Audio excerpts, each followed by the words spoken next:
Hello friends, good morning. কেমন আছো তোমরা সবাই? আশা করি সবাই খুব ভালো আছো। আমিও খুব ভালো আছি। এখানে দেখো দুধ চা বসিয়ে দিয়েছি। ঘুম থেকে উঠেই খুব খিদে পেয়ে গেছে আজকে, জানো তো। তাই ভাবছি দুধও রয়েছে, তাহলে একটু চাই বসিয়ে দিই।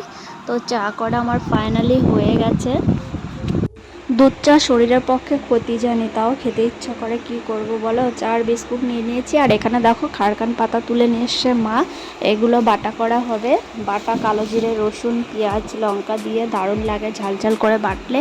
আর এখানে দেখো দুপুরবেলা আমার মেয়ে গরমের চোটে ফুটি বের করে নিয়েছে, ফুটি খাচ্ছে। আর এখানটায় বিস্কুট রয়েছে 1 প্যাকেট, চকলেট আছে। বলছে মা আমাকে এইসব দিয়ে একটা আইসক্রিম বানিয়ে দাও। কি বলো তো, এখন ফোনে দেখে তো আইসক্রিম বানানো, ওরা তো খুব সহজেই বানিয়ে ফেলে। কিন্তু আমি না অনেকবার চেষ্টা করেছি, পারফেক্ট একবারও হয়নি।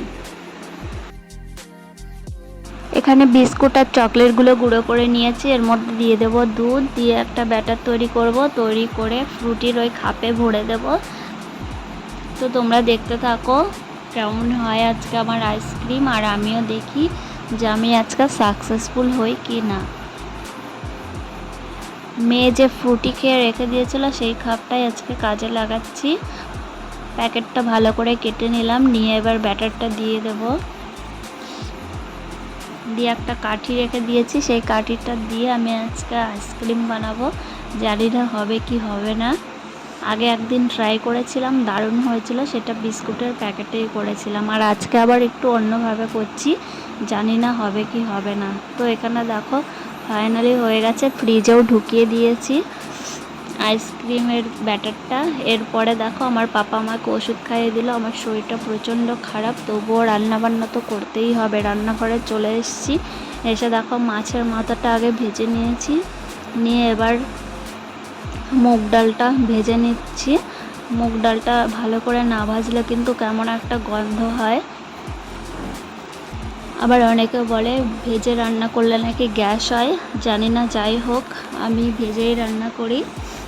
তো এখানে দেখো লাল লাল করে ভেজে নিয়েছি। এরপরে একটু লবণ আর লঙ্কা, হলুদ সব কিছু দিয়ে ঢাকা দিয়ে দিয়েছি। ঢাকা দিলে তাড়াতাড়ি সিদ্ধ হবে। আর এইদিকে দেখো উনুনে ভাত চাপানো রয়েছে, ভাতে ফেনাও চলে এসছে। আর কাঁঠালের দানা সিদ্ধ করে রেখেছিলাম, সেটাই বাটা করব লঙ্কা, পেঁয়াজ, কালো জিরে দিয়ে। তার আগে আবার ডালে একটু আদা লাগবে, সেই আদাটাই আমি বেটে নিচ্ছি।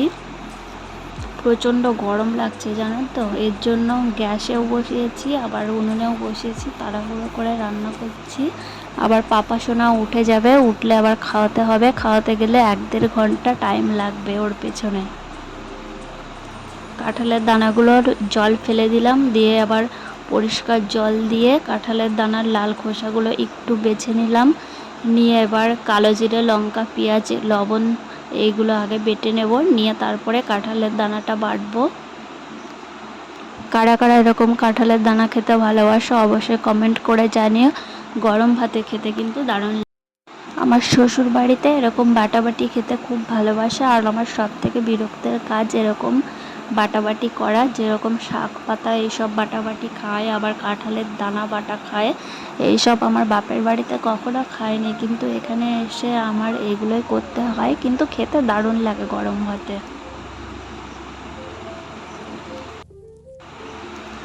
আমার বরের তো প্রিয় খাবার কাঁঠালের দানা বাটা, কলা বাটা, খারকানের পাতা বাটা, লাউ পাতা বাটা, এইসব খেতে দারুণ ভালোবাসে সত্যি। যাই হোক, আমারও এখন ভালো লাগে, কিন্তু বাড়তে একটু অসহ্য লাগে। আর এই গরমে তো আরও বিরক্ত লাগে। এইদিকে দেখো আমার ভাতটাও হয়ে গেছে। একসাথে 2 দিকে ভাত তরকারি বসিয়েছি। ঘরে ডাল হচ্ছে, এদিকে ভাত হচ্ছে, বাটাবাটি হচ্ছে, তো তাড়াতাড়ি হয়ে যাবে।